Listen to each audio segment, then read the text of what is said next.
በስመ አብ ወወልድ ወመንፈስ ቅዱስ አሐዱ አምላክ አሜን። ወሰንጋላ አጋንንት ባረስ ነው የተገባውበት ከልጁ ጋር ይዤ ያለሁት አስሬ ያለሁት እኔ ነኝ። እኛ አስሬ ያለሁት ልጁን አብረን ነው የተያዝነው። አብራችሁ ወሰንጋላ ናት። አዎ ወሰንጋላ አዎ የሄድኩ መስያ አስመስያ አውቄ እሸሸጋለሁ። ወሰንጋላ ማሰሪያው ሽቦ ማይላላ ታምር ነው። ወሰንጋ እስኪ በልልኝ። ወሰንጋላ ማሰሪያው ሽቦ የማይላላ የበሙ ሽቦ ነው ያሰርከው። ለበጎ ነው። አዳምጠኝ፣ አሁን አዳምጠኝ። ወሰንጋላ ማሰሪያ ሽቦ ማይላላ ምን ነው? ፉከራህ ነው? አዎ አዎ። ወሰንጋላ ማሰሪያው ሽቦ ማይላላ እጅ ነው። አውርደህ በስላሴ ታዘዝ እንጂ ከአጋንንት ጋር ተባብረን ነው። ከአጋንንት ጋር ተባብረን እንደ አንተስ አጋንንት አይደለህ?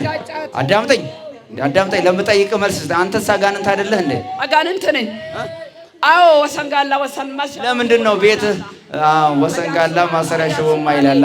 እሺ ለምንድን ነው አንተ ጋር ሲመጡ እኔ አጋንንት ነኝ አትምጡብኝ አትልም እንዴ?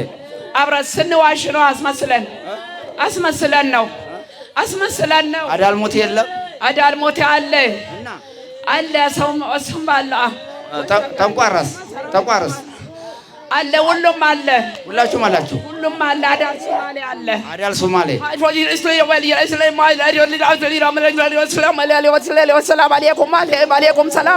ሰላም። አረብም አለ። የአረቡ ቃቢ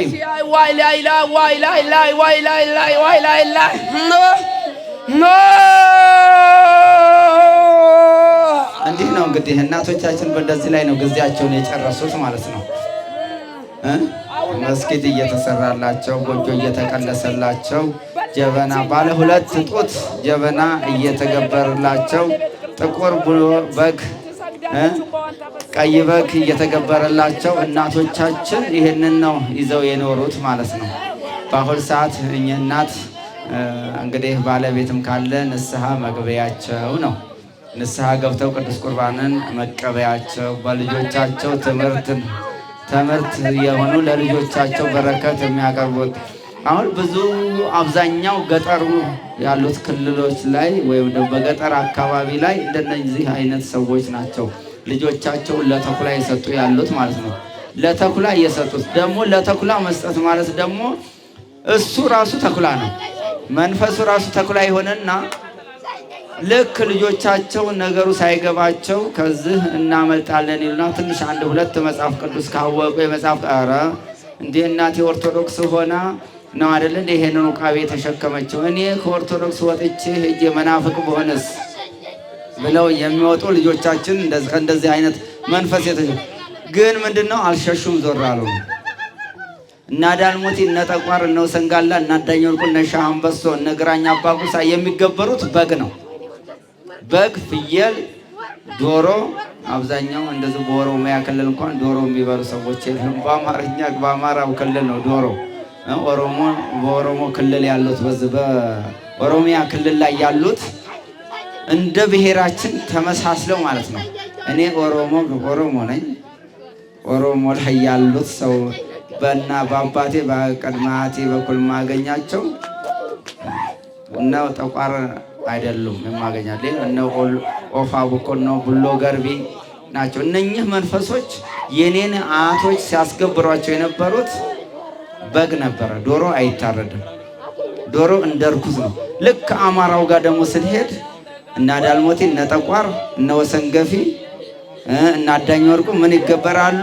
ዶሮ፣ ቀይ ዶሮ። እቺ ቅዱስ ዮሐንስ አለች ከጨሌዋ ጋር የተያዘች ከጨሌዋ ጋር ተይዛ ቅዱስ ዮሐንስ ጥቁር ቀይና ጥቁር አንገልብስ ወይም ደግሞ ጥብቆ ጨሌ ጥብቆ ትባላለች። እሷ ይለበሳል። ጨሌ አንገት ላይ ይደረጋል። ይቺ አቴቴ ዱላ አቴቴ ጊፍቲ አቴቴ እየተባለች የምትገበር በቅዱስ ዮሐንስ ማለት ከእንደዚህ ጋራ እየተያዝን ነው ዛሬ ወንድሞቻችን እህቶቻችን ከዚህ መናፍቅ የሚሆኑት ማለት ሃይማኖታቸውን ትተው።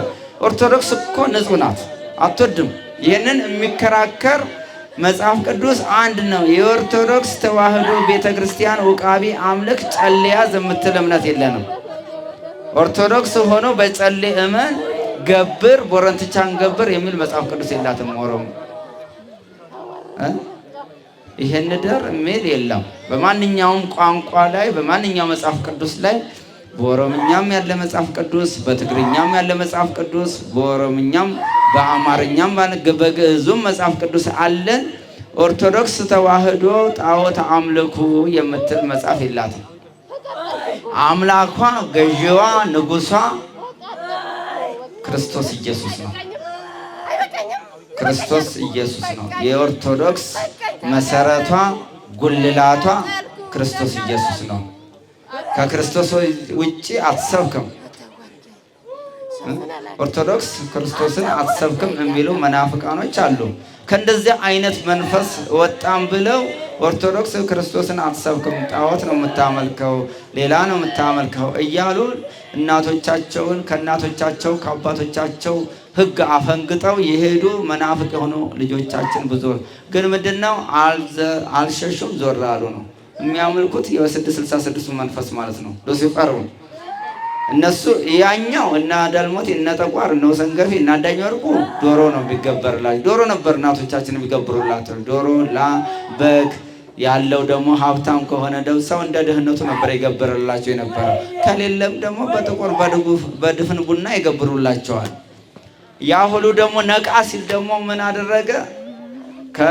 ከእንትኑ ከውቃቢ ቤት ወጡና መናፍቅ ላይ ሲከታቸው አዳራሹ ላይ ሲከታቸው ደም መገበር ፈለገ ማለት ነው። በንቅሳት እያስነቀሰ የራሱን ደም እየገበረ የራሱን 666 እያስገባ ደም ያ ሉሲፈር ጠቋር ማለት ሉሲፈሩ አባት ማለት ነው። ጠቋር ማለት ደግሞ ልጅ ነው አይደለ? እንዴት አለ ሉሲፈር ና እስኪ ና አይደለ? ዋሸው ዋሸው እንዴ? እኛ እኮ ንጉስ ነን። ሉሲፈሩ ንጉስ ነው። ጠቋር ደግሞ ይሄ ምናምን ለከስከስ የሚለው በየሰፈር ውስጥ የሚልከሰከሰው ማለት ግን መስጊድ ሰርቶለት ሲሰገድለት እኔ ጌታ ነኝ ይላል። እንደውም አልፎ ተርፎ ጠቋር ያለባቸው ሰዎች ልክ በዕለተ እሑድ ሲፈርዱ ምን ይላሉ? በስመ አብ ወወልድ ወመንፈስ ቅዱስ አሐዱ አምላክ ብለው ይገብራሉ። ጠቋር ያለባቸው ሰዎች ማለት ነው። መጀመሪያ ፍርድ ሊፈርድ ሊጠነቆል ሲል በስመ አብ ወወልድ እንዴ ይላል። እቺ ማሳቻ ናት። ለምን እንዴ ኦርቶዶክስ እንዴ ጠቋር ባህታዊ ነው የሚሉት እምነት ነው ይላል። ባህታዊ ነኝ ይላል። እኔ ከባህታዊ ጋር ያለው ከጳጳሳት ጋር ያለው ከቀሳውስት ጋር አብሬ የምቀድስ ነኝ ይላል። ሲፎክር ማለት ነው አይደለ እንዴ? አዎ ትክክል ነው። እኛ ቆራቢ ነን ይላል። እኛ ቆራቢ ነን። አዎ በቃ እንደዛ ነው። ስትያዙስ በቃ ስንያዝማ በቃ ምንም አቅም የለንም። ሴጣን ናችሁ። አዎ አስያዛችኝ ባለቤቷ ዝም ብለሽ ተንከራተች ዙሪ ነው የምላት። አልሰማም ብላ ነው የምትይ። አሁን ምዕመናን ይሄ እንግዲህ ማወቅ ያለብን ጠቋርም ሴጣን ነው፣ አዳልሞትም ሴጣን ነው፣ ወፍ አቡቆም ሴጣን ነው፣ ውሃ ጨፌም ሴጣን ነው። ይሄን እንድታውቁልን ራስ አሜቶ ነገራኛ አባ ጉግሳ ናዳልሞቲ ነወሰንከፊ ናዳኝ ወርቁ ነሻ አንበሶ ናብድር ቃድር ነሙጫ ዘሪጋ ሌሎችም እነ ራሄሎ መንፈስ እነኚህ ሁሉ የምንጠራቸው ሴጣኖች ናቸው። በቃ በምድር ላይ አምላክ የለም ያለ ጌታችን ያለ ኢየሱስ ክርስቶስ አምላክ የለም። በቃ አልቦ አምላክ እንበለ ቅድስት ሥላሴ ያለ ቅድስት ሥላሴ አምላክ ያለው ያም አብ ወልድ መንፈስ ቅዱስ በአካል ሶስት ሲሆኑ በመለኮት አንድ ብለን በስመ አብ በስመ ወልድ በስመ መንፈስ ቅዱስ ብለን ሶስት ስግደት የምንሰግድላቸው ለአብ አንድ ስግደት እሰግዳለሁ፣ ለወልድ አንድ ስግደት እሰግዳለሁ፣ ለመንፈስ ቅዱስ አንድ ስግደት እሰግዳለሁ። በመለኮት አንድ ሲሆኑ በአካል ሶስት ሲሆኑ ለሚሆኑት ለአብ ለወልድ ቅዱስ አንድ ስግደት እሰግዳለሁ። ሰግድ ለአብ ሰግድ ለወልድ ሰግድ ለመንፈስ ቅዱስ እንዘ ሰለስቱ አሐዱ ወንዘ አሐዱ ሰለስቱ ሣልሱ አካላት ወይትዋሐድ በመለኮት አንድ አምላክ በአካል ደግሞ ሶስት ብለን የምናመልከው እግዚአብሔር አብ እግዚአብሔር ወልድ እግዚአብሔር መንፈስ ቅዱስ ሲጠቃለሉ በስላሴነታቸው በስሉስ ቅዱስ ተብሎ የምናመልከው ያለ ስላሴ በቀር አምላክ የለም። በምድር ላይ አምላክ የለም። አምላካችን ሰማይና ምድር የፈጠረ የጌቶች ጌታ የንጉሶች ንጉስ የአምላኮች አምላክ የሆነው ጌታችን መድኃኒታችን ኢየሱስ ክርስቶስ ነው። ኦርቶዶክስ ይህንን ነው የምትሰብከው። ኦርቶዶክስ ኦርቶ የተባለችው ቀጥተኛ ዶክስ መንገድ ቀጥተኛ መንገድ ማለት ነው። ቀጥተኛ መንገድ የቀጥተኛው መንገድ ያዝ። ትንቢተ ኤርምያስ በቀደመችው መንገድ ላይ ቁሙ፣ በሷም ተመላለሱ፣ ለነፍሳችሁ እረፍትን ታገኛላችሁ ብሎ ነብዩ ኤርምያስ በትንቢቱ እንደተናገረው ማለት ነው። ይሄንን ነው የምታመልከው፣ ክርስቶስን ነው የምታመልከው።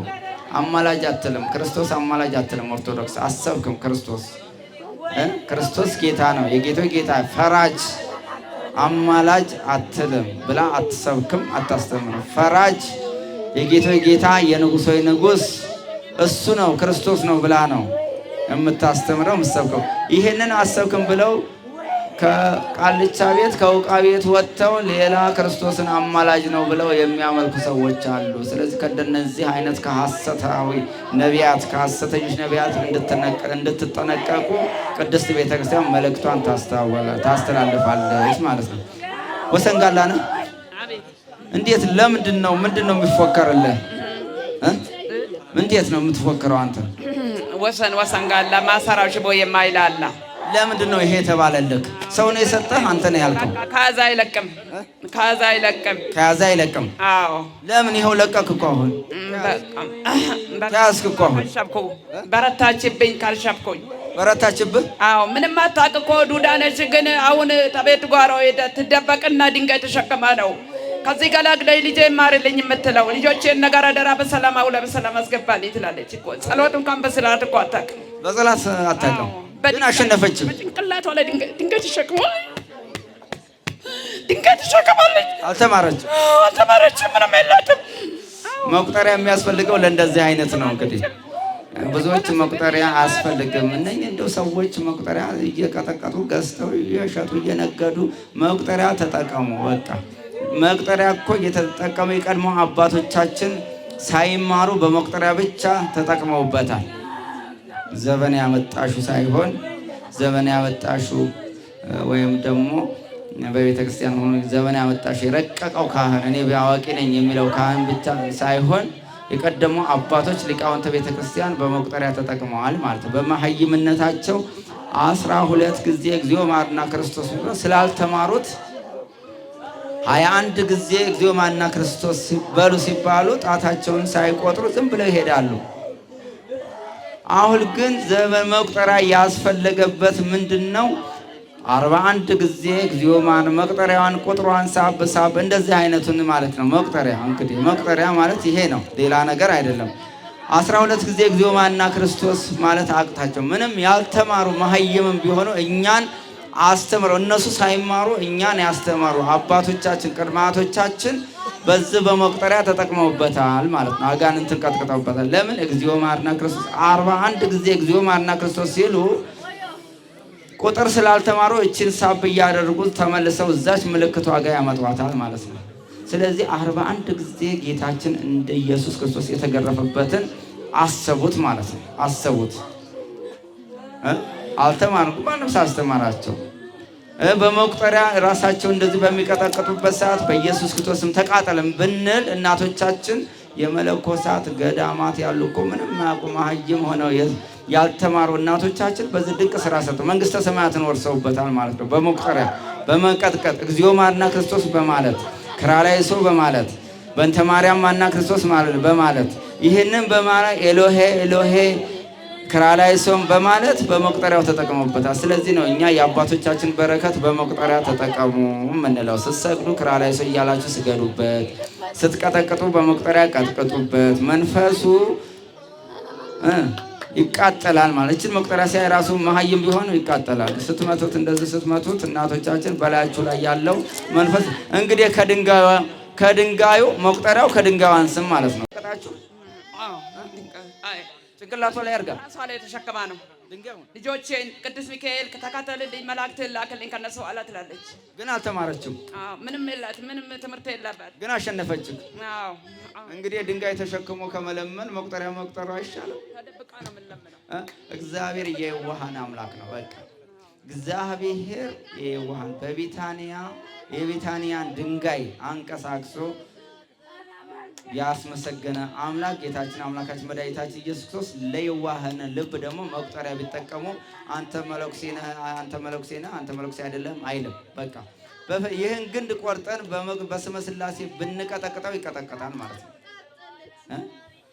ይቀጠቀጣል። ከዘራ በያዝነው ከሰራ መድኃኒት ይሆነናል ማለት ያዝነው ብትር መድኃኒት አይደለም መቁጠሪያ። ይሄማ 41 ክራ ላይ እሱ 41 ጊዜ የተገረፈበት እንግዲህ የመቁጠሪያ 10 ትላልቅ ከሆነ 12 21 36 41 64 72 120 ድረስ ይሄዳል ማለት ነው። 12 የምንለው በጣታችን 12 ጊዜው ማና ክርስቶስ ከምንል በ12 ጊዜ የሰራነው ኃጢአት ይቅር በለን እንለን 12 ጊዜ መያዝ እንችላለን። ትልቅ መቁጠሪያ ትላልቅ መቁጠሪያ ፍሬው ትላልቅ ከሆነ ማለት ነው። ግን ትላልቁ አይሰራም። አይ ብዛኛው እንጠቀምበትም። 21 ጊዜም ከሆነ 21 አለች ራሷ ትከፈልና ከ41 ላይ ትከፈልና 20ዋ ምልክት ትሆናለች፣ 21ዋ ምልክት ትሆናለች ማለት ነው። ከዛ እንደዛ 3 ሱባኤ ማለት ነው 12 24 ማለት ነው። 24ቱ በ24 ሰዓት እግዚኦ ማና ክርስቶስ የምንልበት በ24ቱ ሰዓት የሰራነውን ኃጢአታችንን ይቅር በለን። በ24ቱ ካህናተ ሰማይ አማላጅነት ይቅር በለን።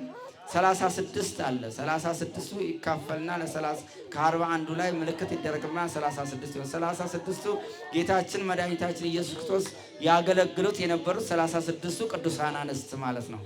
ይህንን እየከፋፈልን በምልክት እንጠቀምበታለን ማለት ነው። 36 ጊዜ ብንሰግድ ስለ 36ቱ ቅዱሳን አንስት አማካይነት ይቅር በለን ባገለገሉ አንተ በነበርክበት ከአንተ ባደርክበት በሚያሉ አንተ በዋልክበት በሚያሉ አንተ በሰራህበት ስራ ሁሉ የሚሰሩት 36ቱ ሴቶች እናቶች ቅዱሳን አንስት አማላጅነት ይቅር በለን። 41 አለ 41 የራሱ ጌታችን ኢየሱስ ክርስቶስ 41ን አንድ እያለው ኦሪት 41 ከቆጠርክ አትምታ ስለሚል እነሱ ግን 41ን አንድ እያሉ እየቆጠሩ ጌታ ኢየሱስ ክርስቶስ 6666 ጊዜ ገርፈው ማለት ነው። ያንን ለማሰብ 64 መቁጠሪያ አለ። 64 የምናደርግበት የእመቤታችን የቅድስት ድንግል ማርያም ምን ማድረጊያዋ እድሜዋ የእመቤታችን እድሜዋ 64 እድሜ ስለሆነ ዓመት ስለሆነ 64 ጊዜ እንጠቀማለን መቁጠሪያ። 72 አለ 72 ደግሞ አንድ ላይ 12ቱ ሐዋርያት 36ቱ ቅዱሳን አንስት እነኚህ ሲደመሩ አንድ ላይ ስንት ይመጣል? 72 12ቱ ሐዋርያት 36ቱ ቅዱሳን አንስት አንድ ላይ 72 አርድእት አሉ። ሌሎቹ አርድእት ናቸው። እነኛ ሲሆኑ አንድ ላይ 72 አርድእት የሁለት ሁለት እየሆናቸው ጌታችን ኢየሱስ ክርስቶስ 72ቱን መረጠ። ከዛም ሁለት እየሆናችሁ ሂዱ አስተምሩ ብሎ አስተማራቸው ያሉ የ72ቱ አርድእት 12 ሐዋርያት 36 ቅዱሳን አንስት 72 አርድእት ጠቅላላ ስንት ይመጣል? ስንት ይመጣል? 120 የኢየሱስ የጌታችን የመድኃኒታችን ኢየሱስ ክርስቶስ ቤተሰቦች የተባሉት 120 ቤተሰቦች ነበሩት።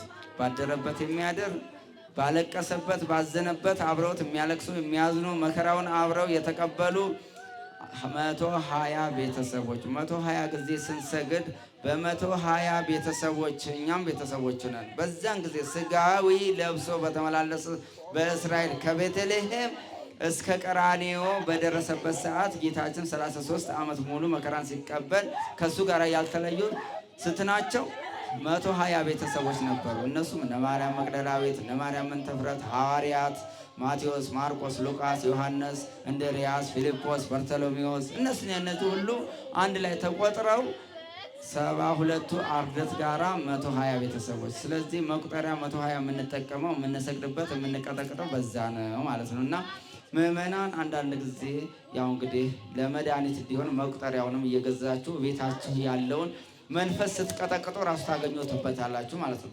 መተት ካለባችሁ ራሱ እዛ ቤተሰባችሁ ውስጥ እዛው ጋር ምልክት ጠንቋይ ቤት መሄድ አያስፈልግም ማለት ነው። ፍረድልኝ፣ ማንሰራብኝ፣ ለምን እንደዛ አድርጋለሁ ብለህ ከምትሄድ ይልቅ እመቤታችንን ጠይቃት። እመቤታችንን ተንበርክከህ ጸልየህ መድኃኔዓለምን ጸልየህ በላይ ላይ ያለ ርኩስ መንፈስ በናዝሬቱ በጌታ በኢየሱስ ክርስቶስ ስም እቀጠቅጥሃለሁ፣ ማን እንደሆንክ ተነግረኝ ስትለው በህልምህ ይገለጽልሃል ማን እንደሆነ። ጨሌጣ አይጋ ጨሌጣ ዕጣን አጫሽ ስኔ ዘግዛጌ አያስፈልግህም ማለት ነው። እግዚአብሔር አምላክ ከአንተ ጋር ስለሆነ ማለት ነው። እና በእግዚአብሔር ታመን። ያው እንግዲህ ትልቁ ችግር ምንድነው? አሁን ትለቃላችሁ። በድንጋይም ቀጠቀጠችህ። ድንጋይ እየተሸከመች አቃጠለችኝ። ያው ልጇ ላይ ያለው ማን ነው? ልጆቼን ጠብቅልኝ። ልጇ ላይ ያለው ማን ነው? ልጄ የኔን የእሷ ልጅ ነው የእሷ ልጅ ነው ይሄ ልጁንም በቃ ያዝነው ያዛችሁት? አዎ አይምሮን ይዛችሁታል? አይምሮን ነው ያዝነው። አሁን ደህና ሲሆን አሁን መልሶ ያው ይሆናል። ያው እሱ ዝም ብሎ ነው የሚለው አባትየው። አንቺ ዝም ብለሽ ትዞሪያለሽ ነው የሚላት። እኔ እዞራለሁ፣ በፊትም ያለማወቄ ነው እንደዚህ ያደረገኝ ትላለች። መስጊድ ሰርታ ነበር? ኧረ አልሰራችም፣ ዝም ብላ ነው ያደረች። አመችሳ ሰጥታለች ልጆቿን? አዎ። የት ሀገር? እንደው ለምን እንደዚህ ሁሉ ትሄጃለሽ? በቃ አሁን የት ሀገር ነው የሰጠችው አመችሳ? እዚሁ ነው ቡሎ ገርቢ። ቡሎ ገርቢ ወይ ቡሎ ገርቢ የት ሀገር ነው? አዎ እዚህ ሰጣች። በቃ ቡሎ ገርቢ ወዳና ወዳ ነው የምትለው። ቡሎ ገርቢ ቡሎ ገርቢ። እሺ ምን አልክ? ቡሎ ገርቢ ገርብቻ ማለት በኦሮምኛ ማለት ነው ገርብቻ ማለት ነው ባሪያ ማለት ነው ገርብቻ። አንዳንድ ጊዜ ባርቾ የምንለው ባሪያው ና እንላለን። ይሄ ገርብቻ ደግሞ ባሪያ ብላ ተሳደበው እንዳትሉ። ባሪያው የዘመናዊ አነጋገር ባርቾ ነኝ አንቺ አንተ ባሪያ ና ባርቾ ና እንደዚህ የምንለው ከማቆላመጥ። ገርብቻ ማለት ግን በኦሮምኛ ባላ ቡሎ ገርቢ የተባለው ደግሞ ባሪያ ማለት ነው። ቡሎ ገርቢ ማለት የቡሎ ባሪያ። ቡሎ ማለት ፈረስ ማለት ነው። የፈረስ ባሪያ እንግዲህ የምናመልከው የፈረስን ባሪያ ማለት ነው። ቡሎ ማለት ፈረስ ነው። ቡሎ የሚባል ውቃቢ አለ። አባ ቡሎ ይባላል። አባ ቡሎ እንግዲህ በኦሮምኛ ስንሄድ አባቶቻችን ቀደም ስለው አባቶቻችን በፈረሳቸው ይጠሩ ነበር። በአማራው ስንሄድ አባ ካሳ ታጠቅ ካሳ እየተባለ ይሄ በጎንደር አካባቢ ስንል በካሳ እነ ቴዎድሮስ በካሳ በፈረሳቸው ይጠሩ ነበር። አባ ታጠቅ የተባለ ፈረስ ስላላቸው በታጠቅ ይከሱ። እዚህ ደግሞ ወደ ኦሮሚያ ክልል ላይ ስንል ቡሎ አባ ቡሎ ይባላል። አባ ቡሎ ማለት በፈረሱ ይጠራል። የክብር ስም ነው። የክብር ስም እንደምናገኝ ሁሉ እሱም ደግሞ ይጠቀማል ማለት ነው። ሴጣኑ ይጠቀምበታል። ቡሎ ገርቢ ማለት የፈረስ ባሪያ ማለት ነው።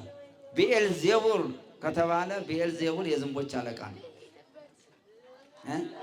ብኤልዜቡል ማለት በመጽሐፍ ቅዱስ ላይ ያለ የዝንቦች አለቃ ይደከማል። እንግዲህ ጌታችን ኢየሱስ ክርስቶስ በሚያስተምርበት እንዴ እሱ ከብኤልዜቡል አጋንንት ጋር እየተነጋገረ ነው አጋንንትን የሚያወጣው ይባል ነበር ተብለውታል አይሁዳ። ስለዚህ ቡሎ ገርቢ ማለት ደግሞ የቡሎ ባሪያ አገልጋይ ማለት ነው። ይህንን ነው እንግዲህ አምላክ ብለን የምንይዘው ማለት ነው። አምላክ ብለን የምንሰግድለት ዕጣኑን ሰንደሉን እየወከልን ቡናውን እየገበ ምን አይነት ቡና ነበር የሚፈልግ? ቡና ይፈላል።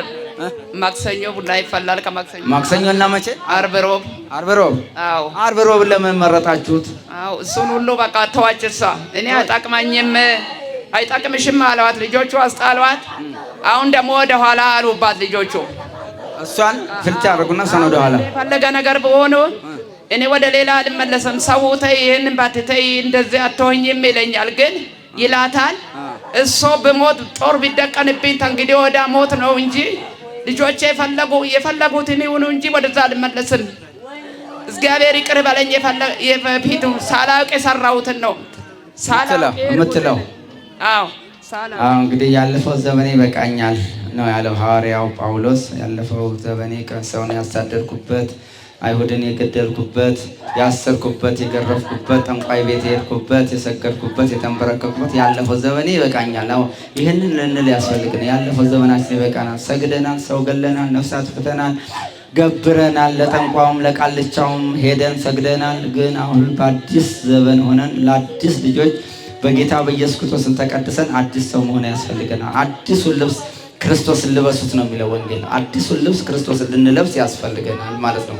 ሌላውን ትተን ሌላውን አሸንክታውን ይሄን ከኋላ ከምን የመጣውን ትተን ኢየሱስ ክርስቶስን ለብሰን በኢየሱስ ክርስቶስ እንድንኖር መልካም ፍቃድ ይሆንልን። እሺ አሁን ከልጇ ላይ ስንት ነው ያለው? አንሳለታ ከልጇ ላይ ቶሎ በል ብናንሳ፣ ከግንባሩ አንሳ ቶሎ በኢየሱስ ክርስቶስን ታዘሃል።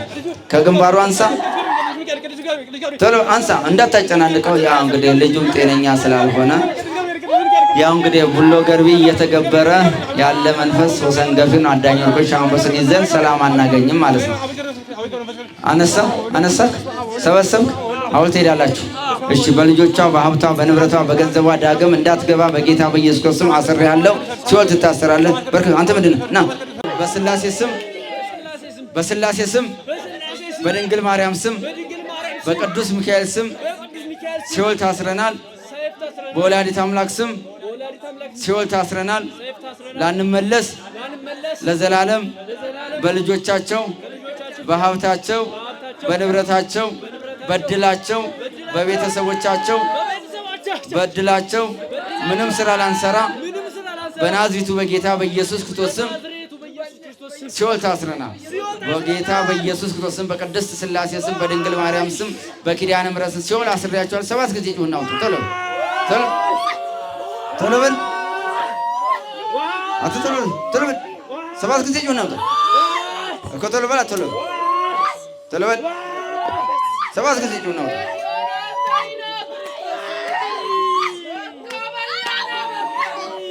ቶሎ በል በሥላሴ ስም ሲኦል አስሬያለሁ። ቶሎ በል